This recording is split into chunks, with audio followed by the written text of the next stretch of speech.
G'day punters, welcome back to Bet It Out for another massive Trans-Tasman Group 1 weekend of racing. I'm Louis Herman-Watt. My man in Australia, as always, is Ryan Cook. Before we get to New Zealand, let's stay in Australia, Ryan, with the Australian Cup at Flemington over 2,000 metres.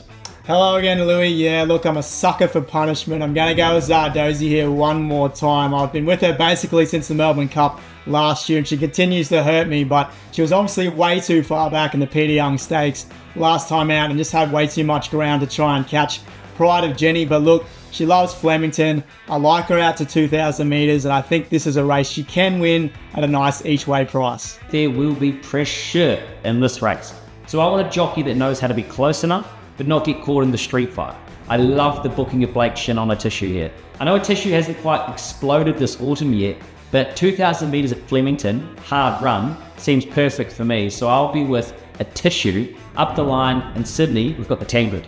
Yeah, nothing too exciting from me here. I'm just going to go with Dubai Honor, who could be very exciting on return here in Australia for the first time in a couple of years. Won the Queen Elizabeth, as we know, runner-up in the Hong Kong Vars last year. I just think the wet track could suit him here on return, and he draws to get a lovely run from midfield, so I'm happy to be with the favourite. Yeah, and you can't knock that because he is a globally accredited galloper, right? And Will Haggis is so good at getting these horses to peak internationally, so I understand. I'm a little bit weary maybe of the price. I'm also a little bit weary of Vauban second up after that slashing effort. There's a couple here at bigger odds. Good to see Lark Creek getting her chance over a distance. Maybe a little each-way play there. And also Warmonger. I know he's been set for the Sydney Cup, but his sectionals last start were blistering late. So if they run this really hard, I'd expect him to be somewhere near the finish.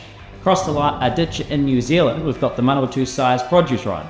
Yeah, I like the value here for Landlock, who was runner-up in the Sistema Stakes last start. Forget his previous run where he's clearly way too wide in behind La Dorada, but he's had those two runs over 1,200 metres now, and I think this sets up very nicely for him to step up in trip. If he's afforded just a little bit more here, running room I should say, from the inside gate, I think he'll be tough to hold out. Final Group 1 of the New Zealand season, so it's emotional times of course, and that means we could get an emotional victory. Well, it will be emotional anyway. Hopefully there's not too much hostility apart from the horse crossing the line first. He is a super stallion prospect. He cost a lot, he's beautifully bred, he's a stunning colt, and on debut, well backed, muddling run race, just didn't pan out, covered more ground, got done.